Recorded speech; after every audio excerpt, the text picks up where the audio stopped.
welcome to Control+M Presents, our bi-weekly sharing of Plex knowledge. Just a reminder, we do record these sessions and post them out on our YouTube channel along with our other 28 videos out there of original content. So I'm putting everybody on mute. When we get to the questions portion of the presentation, please make sure to take yourself off mute if you do have questions. I'll be publishing this session later on today onto our YouTube channel, along with our existing sessions and our newest content. Just to let everybody know, Ignacio Zuniga from our Mexico office has been working on translating our existing content into Spanish.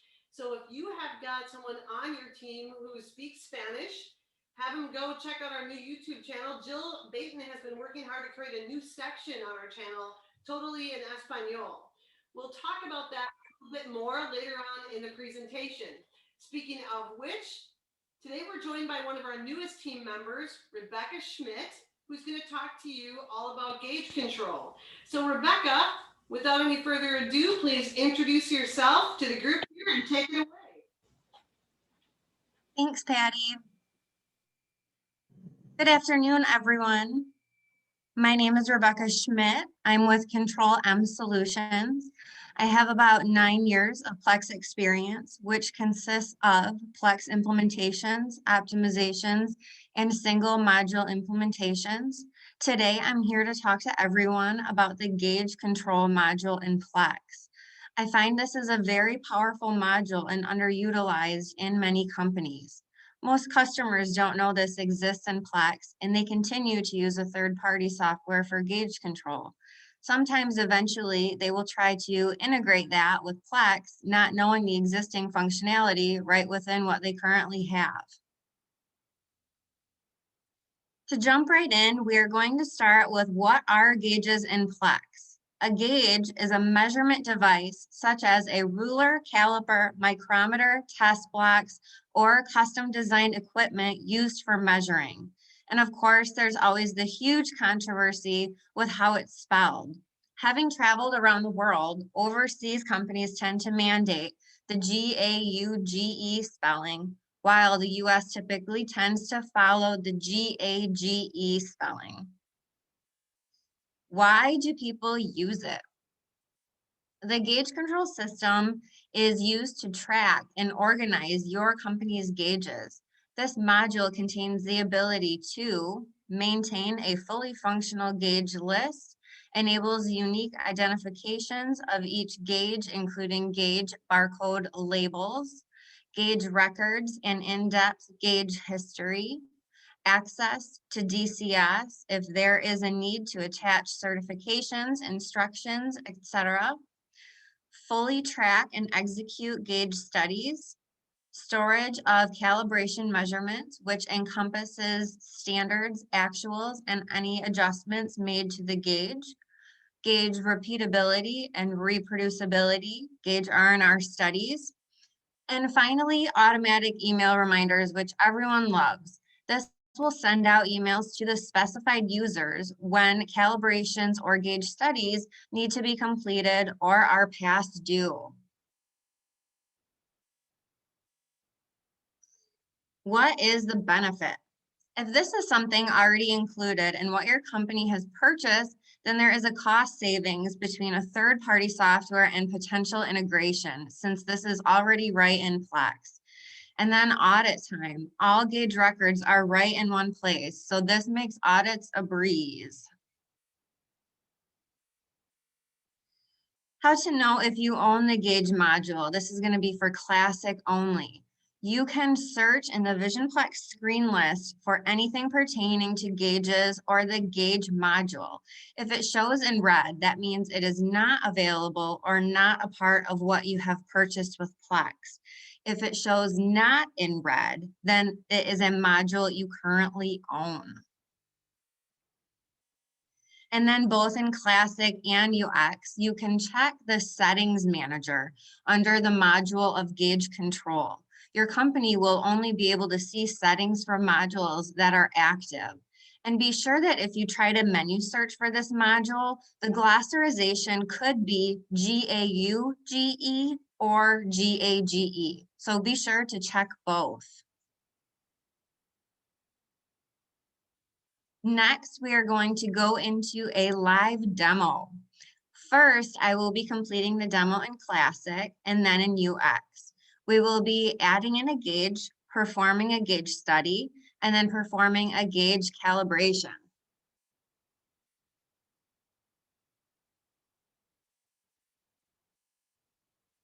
So here in Classic, I navigated to the Gauge Control menu. And what I'm going to do here is click on the Add button. I'm going to start with Gauge ID. I'm going to just put RS456. Parent gauge ID means if this was a child gauge to a parent gauge, we will go over parent gauges a little bit later. Gauge type. This is going to be a required field that is a setup table. For my example, I'm going to use calipers.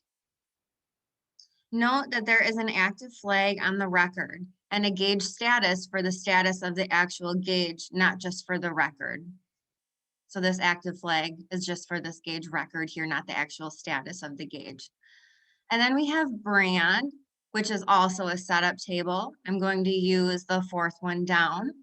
You could enter in a description, a model, a replacement cost. I'm just going to put in $150 here. We could enter in a manufacturer serial number or gauge owner. So something here with gauge owner that is different in UX is it will have a radial button with you being able to choose if it's customer owned, if it's company owned, or if it's user owned.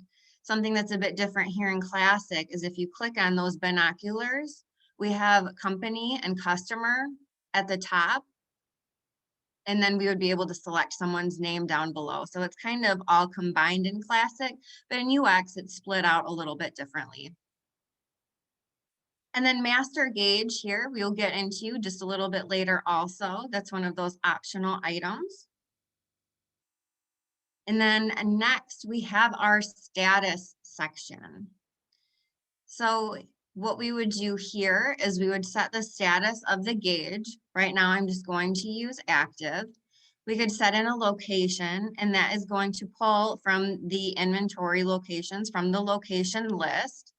I'm just going to say location 3 for now. Gauge user, I'm going to set myself. And then you could set any status note needed.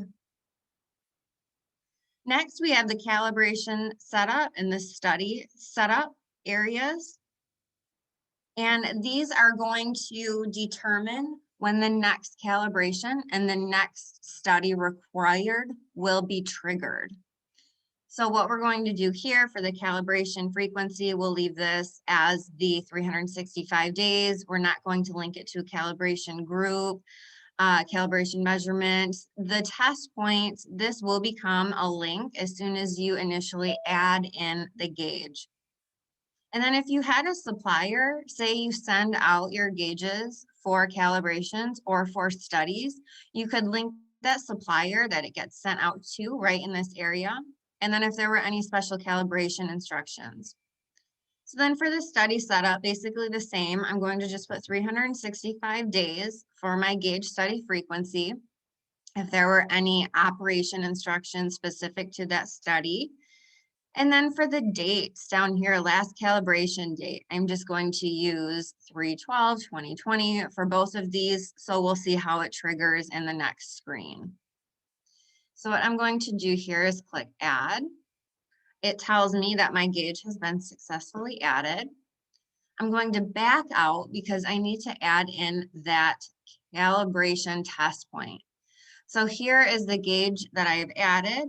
I'm going to click right into that. And now we see underneath the calibration test points, there is an add edit link. So I'm going to click on that. It's telling me that there are currently no calibration test points. I'm going to click add. For my test point number, I'm going to use just number 1. My calibration test point type, I'm going to use height, and that pulls from a setup table. My minimum, I'm going to say is 2.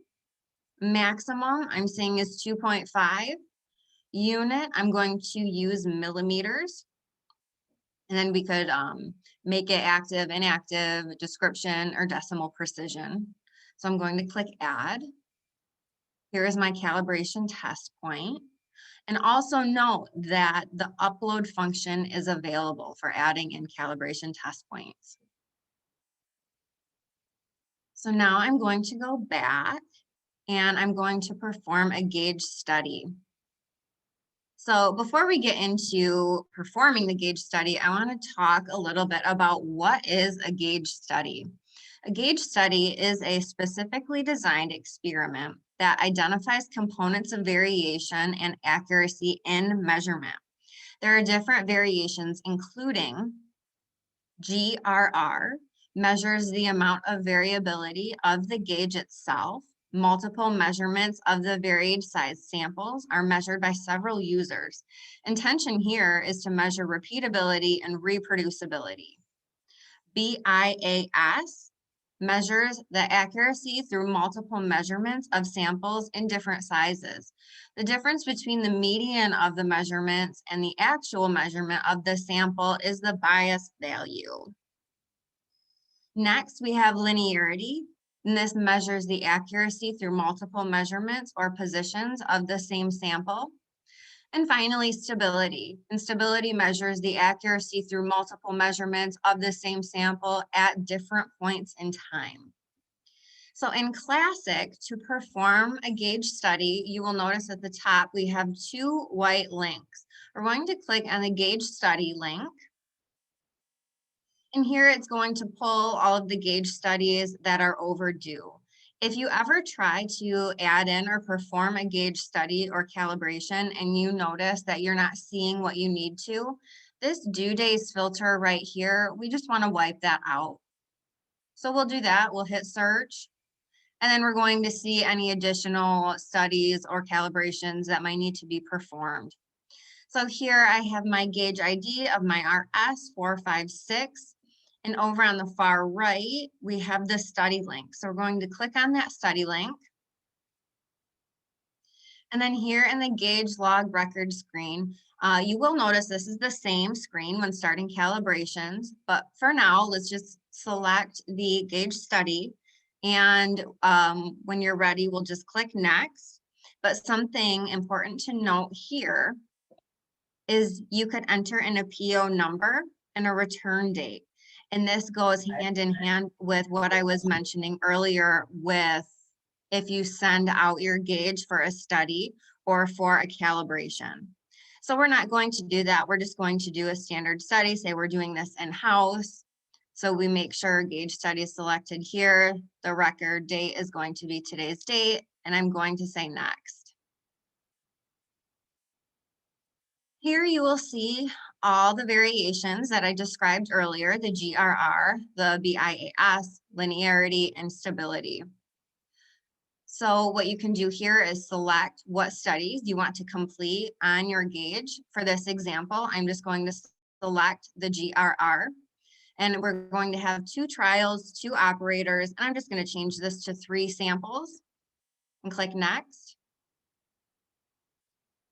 This is going to take us to the specifications. So the study setup, you'll notice this is quite similar to the quality module and how you set up specifications.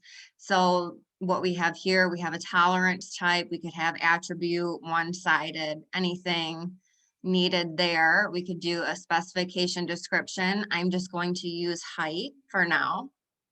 For my max, I'm going to say 2.5. My min, I'm saying 2. And then I'm going to stay with that same unit of the millimeters.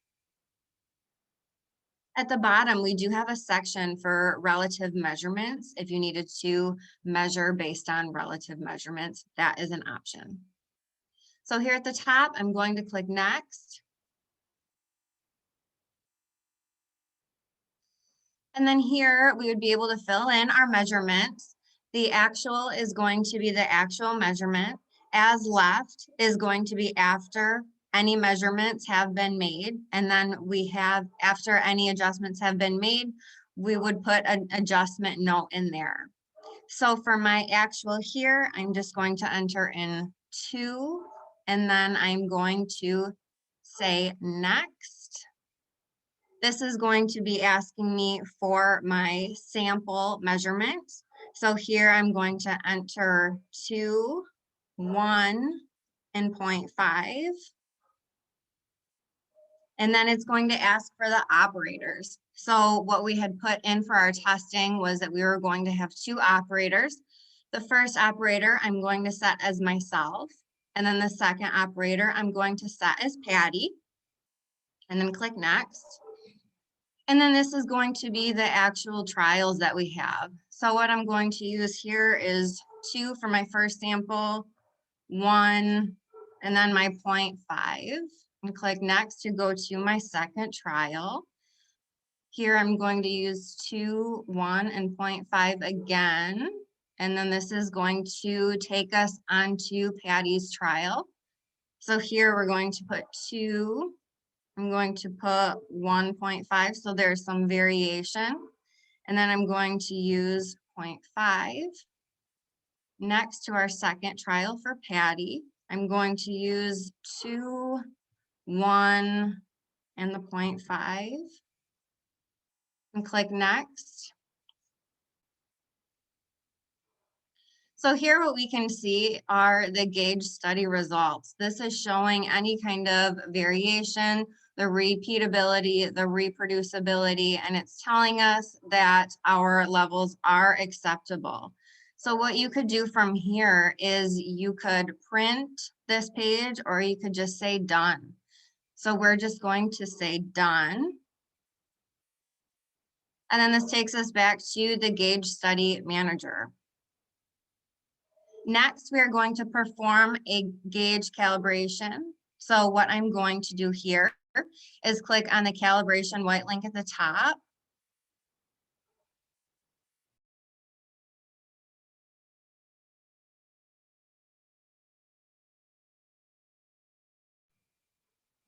And then here the same thing. So say if you're not seeing the screens that you need to be seeing or the gauges that you need to be seeing, we're going to just wipe out this due days, make that blank, and then we're going to hit search. And now we'll see all of those gauges that we need to complete the calibration on. So the gauge I'm looking for is that RS456. And we'll see that calibrate link over to the far right. So I'm going to click on that. And then here we're brought to the same screen we saw before with starting the gauge study. But this time we want to make sure that we have calibration selected from that radial button. And then again, you could have things like if you were to send this out to be calibrated, you could put in that PO number and then the return date. I'm just going to say next. It's going to then take me right into this calibration measurements. So again, we have the actual, I'm just going to use 2 for my actual measurement, as left would be after any adjustments have been made. And then if any adjustments have been made, then we would want to enter those into the adjustment note. So I'm just going to click next. And then this is going to take us to the gauge log for this gauge RS456. And this is showing us that we completed a calibration today and we completed a gauge study today, and both of them have passed. Now I'm going to perform the same functions in UX.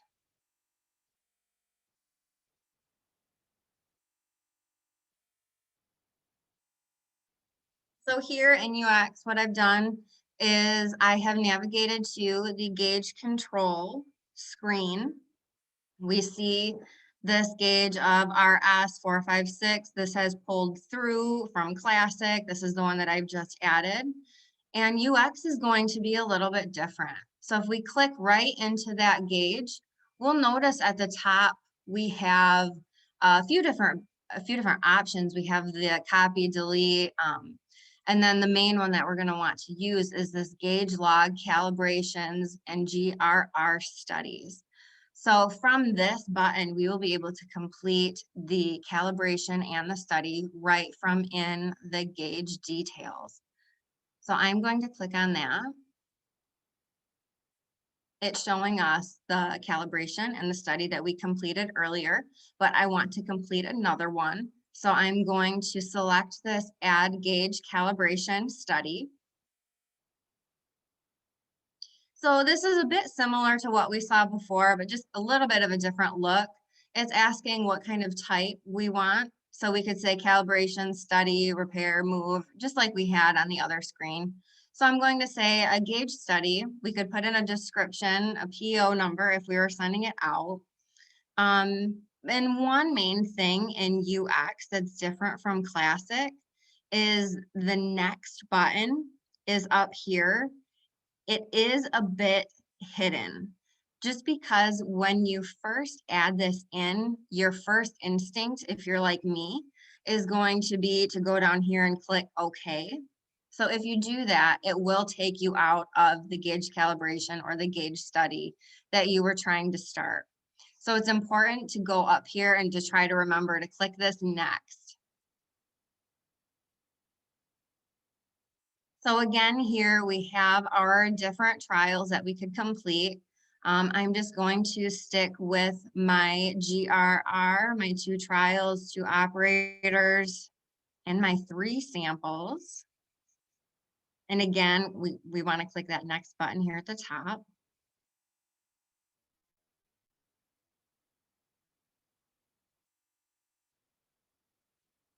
And then it's going to take us to that specification. So we'll enter in that specification. I'm going to leave it as the tolerance type of 2-sided. I'm going to say that it's height again. For my max, I'm going to put 2.5, and then for my minimum 2, and I'm going to stick with that unit of millimeters.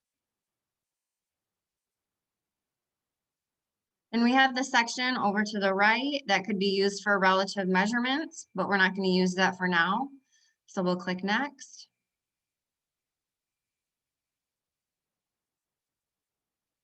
And then this is going to take us into the adding the measurements. So again, here for the height, I'm going to say my actual was 2 and click next. And here's my sample screen that I've been looking for. So what we're going to do here, again, we're going to say the 2, we're going to say 1, how we did in our last one in Classic, and then again, we're going to stick with that 0.5. And then we'll click next, and it should ask us who our operators are going to be. So operator 1 of myself.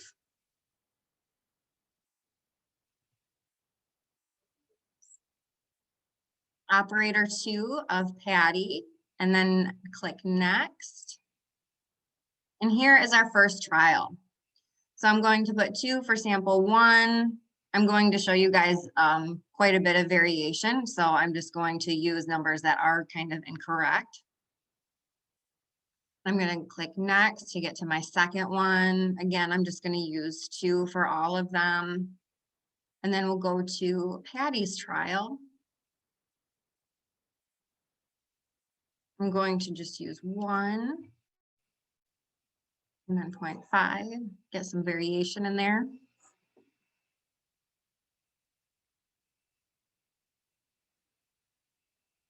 And then we'll just use all 2s for this one and click next.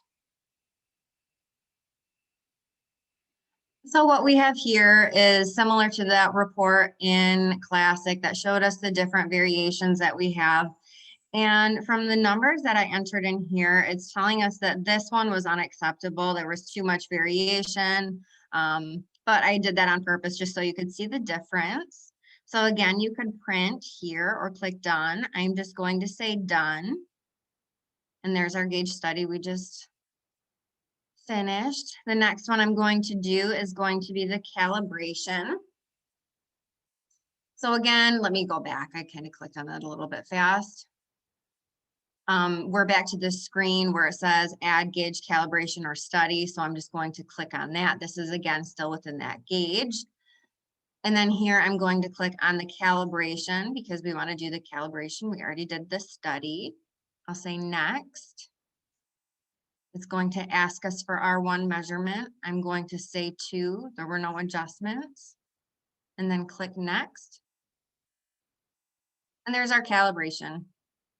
So far we've performed adding in a gauge, adding in a study, and adding in a calibration.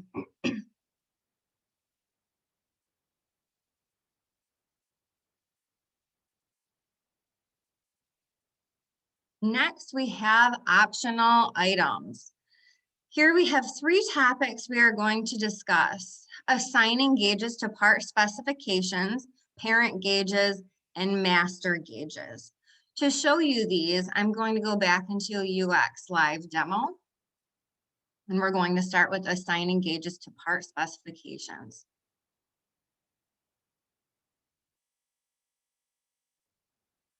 So to start, we're going to navigate to Gauge Control. I'm going to hit search. And I'm going to find my gauge RS456. We're going to click into that gauge. And you'll notice there is a section in the description area that says part specific. And then there's an add hyperlink. So what we want to do is click on that add hyperlink. And we're going to add this to our part. So I've already created a part, so I'm going to click add. My gauge ID is RS456. My part number is RS roof rail. My specification that I have created for this is called caliper spec. And then my check sheet is going to be the packaging first piece. So here what I'm going to say is okay. If you are on the gauge part screen, and I'm going over this a little bit later, but if you were to hit search, this will show you everything that's linked to your gauges, to your parts, to your part specifications. But I have another tab here at the top, and this is showing our control plans. So I'm just going to do a quick refresh on this, go into my control plan number 79 for my part number RS roof rail. And I have this set on my operation number 20. So what I want to do here is click on this check sheet.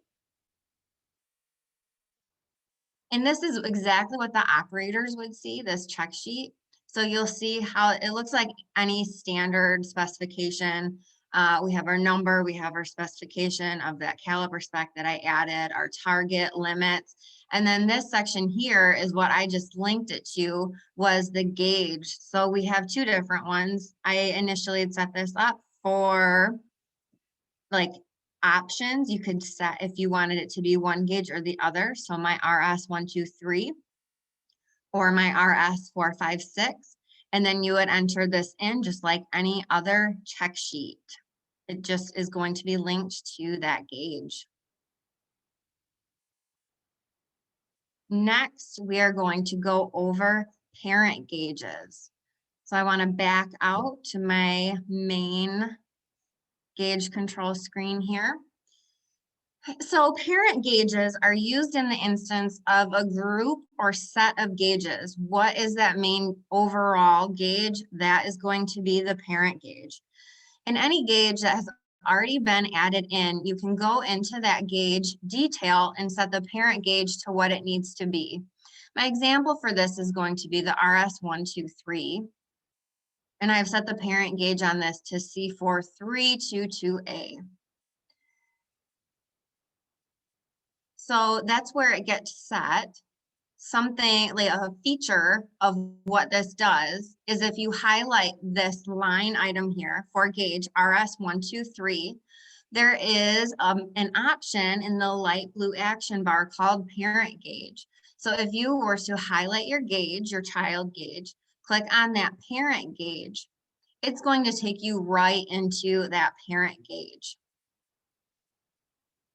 And another description or another example of what a parent gauge is.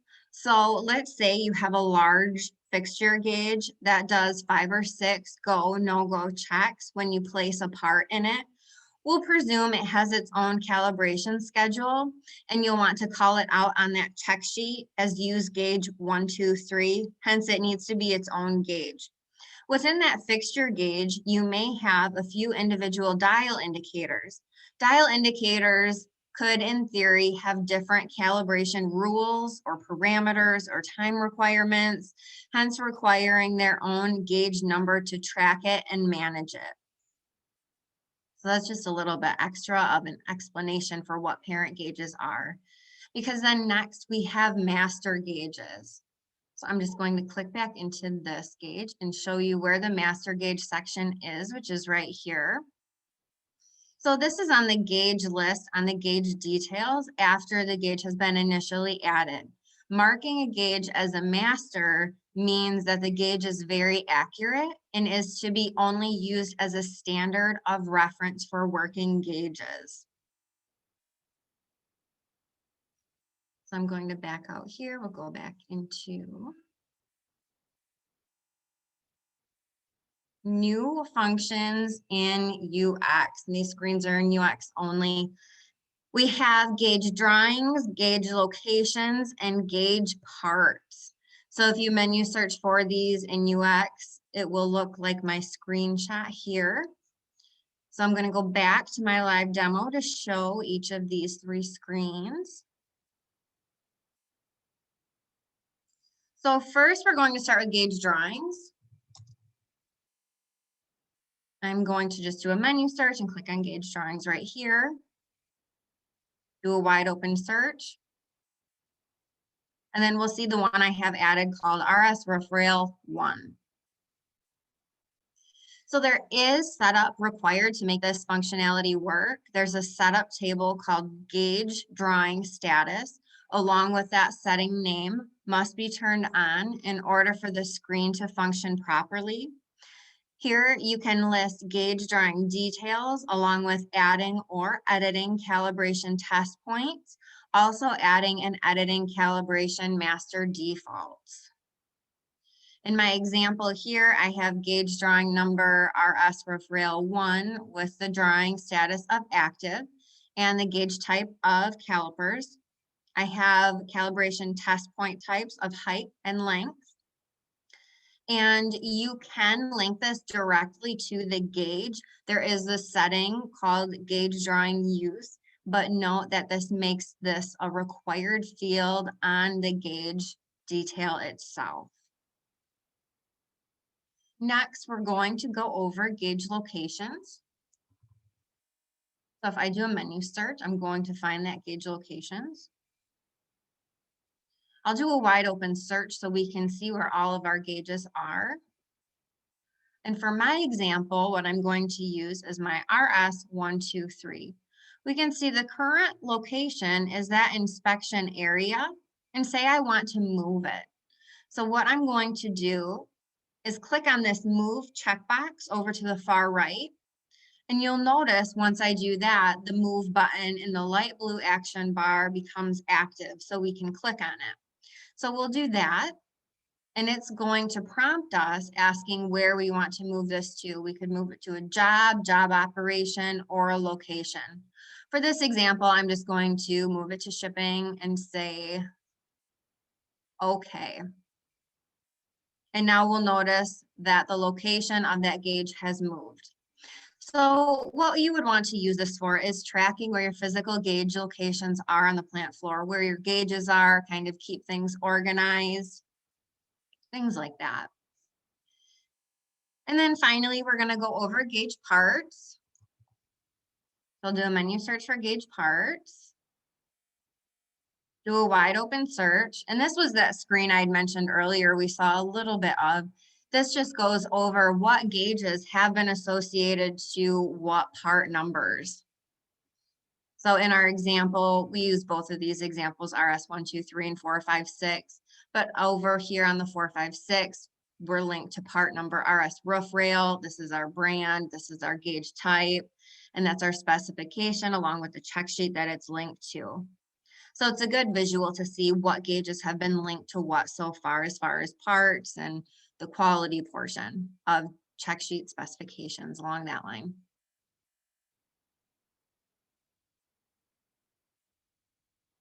And then we're going to go over some troubleshooting. Some of the main troubleshooting issues I have come across pertain to calibration and or study dates. If calculations look incorrect on the next calibration or the next study date, then be sure the last calibration and last study dates are accurate, along with the study or calibration frequency set in the gauge details. And then there are some key setup tables for optimal functionality. This includes gauge type.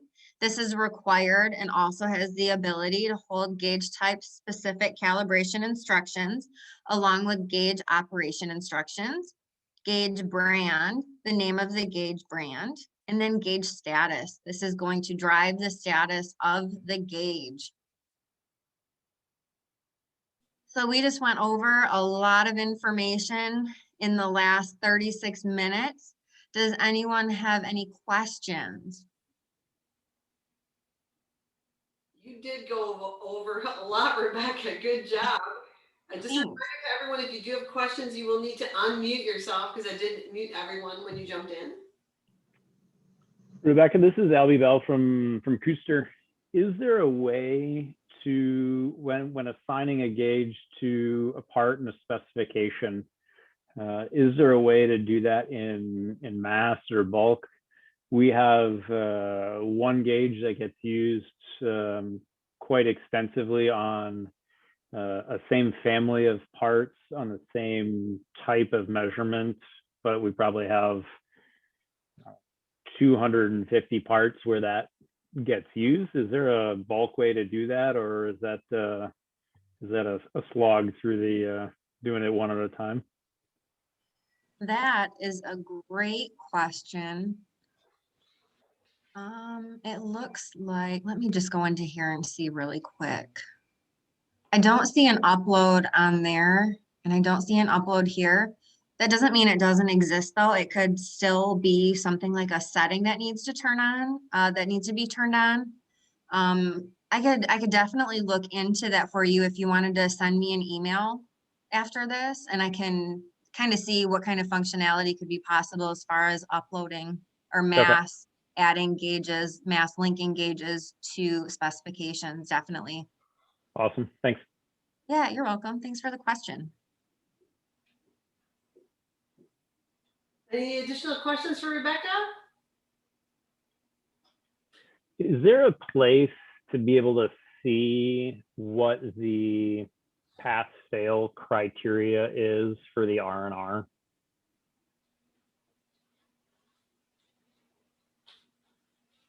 So how I had entered in the sample data, is there a report that would show all of that sample data listed out in some kind of report? And then what is the threshold for being acceptable, and what's the threshold for being not acceptable? I'm pretty sure those are all set in settings just behind the scenes. But I can always look into that. So if you wanted to send that in the email along with the question about the uploading or the mass linking, feel free, and I can look into that a little bit more for you. I'm pretty sure it's set within the settings. And then as far as a report, that is another great question that I don't know if one exists, but I would just need to look into it and see if there was one. That's a great question. Okay. Might have to be custom written, but I'll tell you what, we've gotten a couple of good questions here. What we'll do is when we post the video, once Rebecca gets the questions and email and answers them, we'll put them in the comments under the video. How's that sound? That works. Perfect.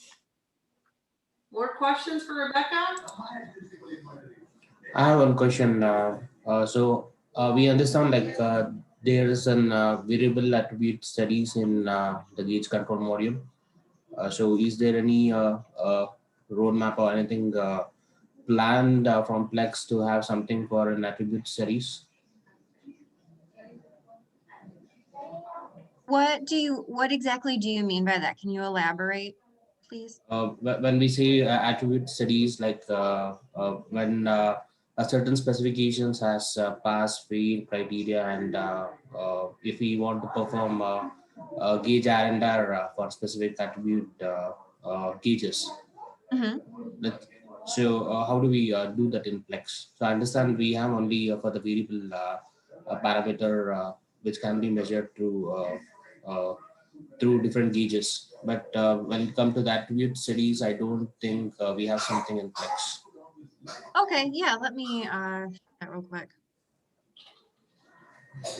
Yeah, I definitely think that that was one of John Danko's longtime frustration points, that there's literally a button that exists for attribute study, but it doesn't do anything. At least in Classic, it didn't do anything.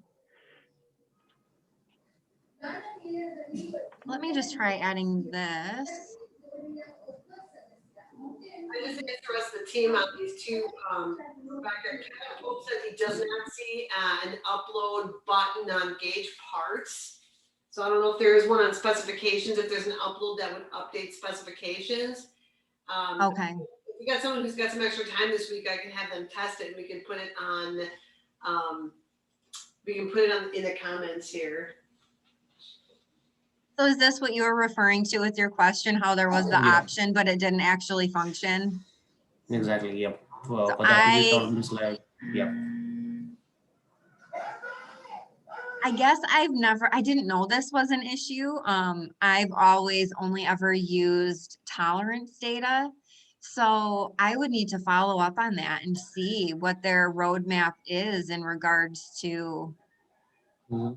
fixing this. Because Great, though. most of our sites use these kind of attribute gauges for the measurements. So, and as per my knowledge, even these kind of gauges has to undergo different kind of studies. So Right. that's what we are missing in Plex. So probably if if some enhancement can be done on this module, so on the large scope, it will help most of our sites. Yeah, that's a great point. I'm definitely going to follow up on that one. I would suggest you might want to put something in the community because we don't always have access to everything that's on the Plex roadmap. Obviously, Plex keeps us informed through partner meetings, but we don't always know what's way out there on the roadmap. So I would suggest you check the community on there, maybe even post a question out there to say, hey, what is this ever going to be happening? They're usually pretty good about keeping that up to date. Additional questions?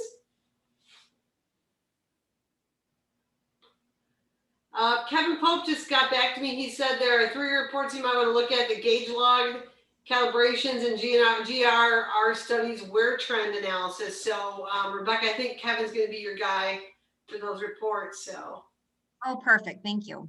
Great. Rebecca, you want to go to the next slide, if you don't mind? I want to thank you for an awesome job today. Appreciate you sharing all that great gauge information. Team, next week, our Ignacio Zuniga from our Mexico office is going to be going over some of the less frequently used modules available in the Plex CRM suite. There's some pretty cool things up there that you probably didn't know you already own, and you can start using them right away. He's going to be going over these options in both UX and Classic. And remember, it's not an additional module. You already own this. So it's like getting something for nothing. I want to thank everyone so much for joining us. We had a lot of new people on this call, and we're grateful that you've chosen to spend your time with us today. So please continue to join us and spread the word. We really, truly do believe in doing all that we can to make everybody in the Plex community stronger, because we believe it's good for the community in general. So stay safe and healthy. See you in 2 weeks. And don't forget our YouTube channel. Have a good one, everybody. Thanks.